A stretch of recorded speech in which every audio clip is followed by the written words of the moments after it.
உலகில் சிலர் மட்டுமே தங்களது தன்னம்பிக்கையால் மற்றும் தொழில் நுணுக்கத்தால் கோடீஸ்வரர்களாக உயர்ந்துள்ளனர். இன்று நாம் 2025ஆம் ஆண்டின் முதல் 5 பணக்காரர்களை பற்றிய கதையை பார்க்கலாம். 5வது இடத்தில் உள்ளவர் பெர்னார்ட் அர்னால்ட். இவரது செல்வம் $168 பில்லியன். LVMH குழுமத்தின் தலைவர். அவர் உலகிலேயே மிகப்பெரிய பிரீமியம் பிராண்டுகள் லூயிஸ் விட்டான், டியோர் ஆகியவைகளை நிர்வகிக்கிறார். அவரது தூர நோக்கு பார்வையும் கட்டுப்பாடும் அவரை நிலையில் உயர்த்தியுள்ளது. 4வது இடத்தில் ஓராக்கிள் நிறுவனர் லாரி எலிசன் இருக்கிறார். இவரது செல்வம் $209.7 பில்லியன்.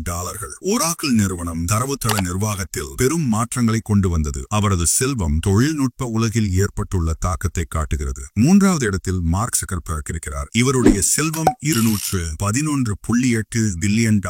ஃபேஸ்புக்கை 2004இல் ஹார்வர்ட் கல்லூரியில் படிக்கும் போது உருவாக்கினார். இன்று அது மெட்டாவாக மாறி மெய்நிகர் உலகில் புதிய அத்தியாயம் எழுதுகிறது. 2வது இடத்தில் ஜெஃப் பெசோஸ் இருக்கிறார். இவரது செல்வம் $239.4 பில்லியன். 1994ஆம் ஆண்டு அவர் தனது கேரேஜில் இருந்து அமேசான் தொடங்கினார். இன்று அது உலகின் மிகப்பெரிய காமர்ஸ் நிறுவனம் ஆக மாறியுள்ளது. அவரது வரலாறு எவ்வளவு சாதாரண ஆரம்பம் இருந்தாலும் கடின உழைப்பினால் வெற்றியை எளிதாக பெறலாம் என்பதற்கான உதாரணம். முதலிடத்தில் உள்ளவர் எலோன் மஸ்க் இருக்கிறார். இவர் $433.9 பில்லியன் நிகர செல்வத்துடன் முன்னிலை வகிக்கிறார். தென் ஆப்பிரிக்காவில் பிறந்த அவர் ஷிப்2 மற்றும் பேபால் ஆகிய நிறுவனங்களில் ஆரம்பித்தார். பின்னர் டெஸ்லா மற்றும் ஸ்பேஸ் எக்ஸ் போன்ற மெகா நிறுவனங்களை உருவாக்கி மாறுபட்ட துறைகளில் புரட்சியை ஏற்படுத்தினார். அவரது வெற்றிக்கான ரகசியம் நம்பிக்கையும் புதுமையுமே. இந்த 5 பேர் வெற்றியை சாதாரண வாழ்க்கையிலிருந்து தொடங்கி உருவாக்கியவர்கள். உழைப்பும் புதிய எண்ணமும் இவர்களை கோடீஸ்வரர்களாக மாற்றியிருக்கிறது.